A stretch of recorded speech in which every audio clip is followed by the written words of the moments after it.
Dans cette vidéo, nous allons apprendre à manipuler du texte dans Excel en utilisant des fonctions très utiles. En effet, lorsqu'on gère des données issues d'extraction de logiciels ou même de données saisies manuellement, nous aurons besoin souvent de conformer, de nettoyer ou d'extraire certaines données dans nos cellules ou nos plages. Alors la première fonction que nous allons étudier, la fonction concat, celle-ci permet d'assembler le texte contenu dans plusieurs cellules. Alors, voyons avec un premier exemple.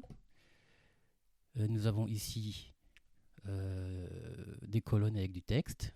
Donc dans notre exemple, il s'agira d'assembler le nom et le prénom dans la cellule E2.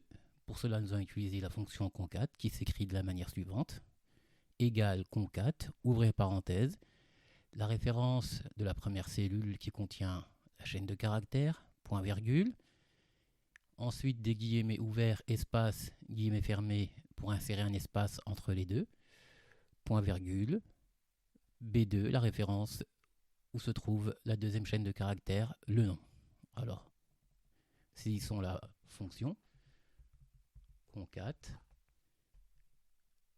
A2, point virgule, guillemets ouvert, espace, guillemets fermé, point virgule, B2, on ferme la parenthèse, et voici le nom et le prénom dans la même cellule. Et il n'y a plus qu'à propager la formule pour les autres lignes. Voilà la fonction concat. Alors, pour extraire un nombre de caractères au début d'une chaîne, nous allons utiliser la fonction gauche. Alors, dans la cellule E2, nous allons extraire les deux premiers caractères du code. Donc, c'est-à-dire ici AB. Pour cela, on saisit la fonction gauche.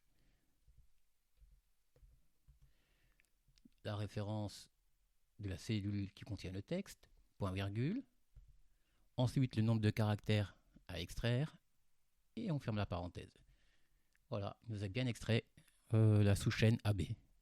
Et on propage au reste des lignes. Pour extraire un nombre de caractères à partir de la fin d'une chaîne, nous allons utiliser la fonction droite. Dans la cellule E2, nous allons extraire les deux derniers caractères de la chaîne. Et en l'occurrence ici, c'est les deux derniers chiffres. Donc pour cela, nous allons utiliser la fonction droite.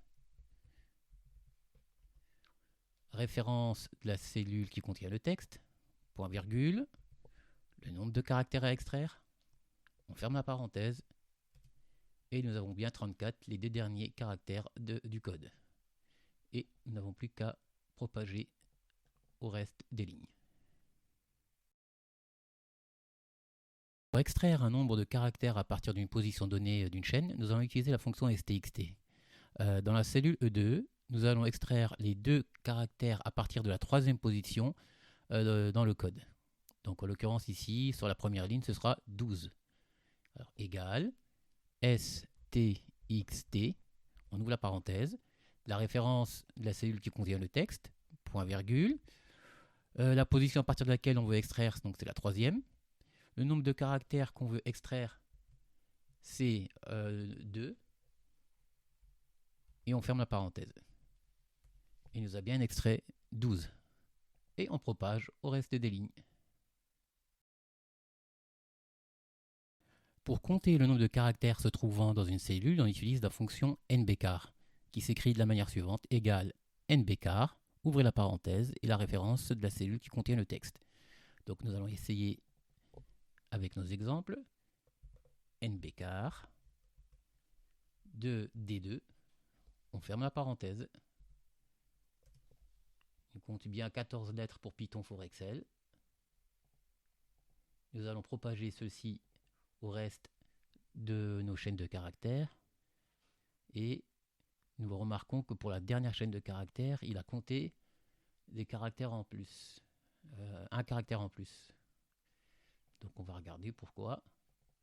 En fait, il se trouve qu'il y a un espace à la fin du mot concat. Et donc il va compter aussi l'espace. Donc les espaces sont comptés aussi. Donc nous avons 7 caractères, espace compris.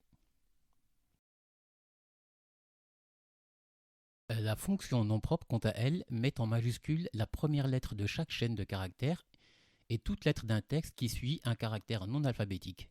toutes les autres lettres sont converties en lettres minuscules.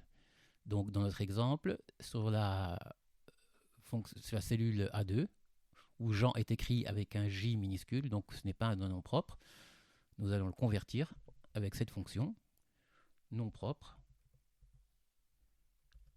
référence de la cellule qui contient la chaîne à mettre en nom propre, on ferme la parenthèse, et Jean est écrit en nom propre.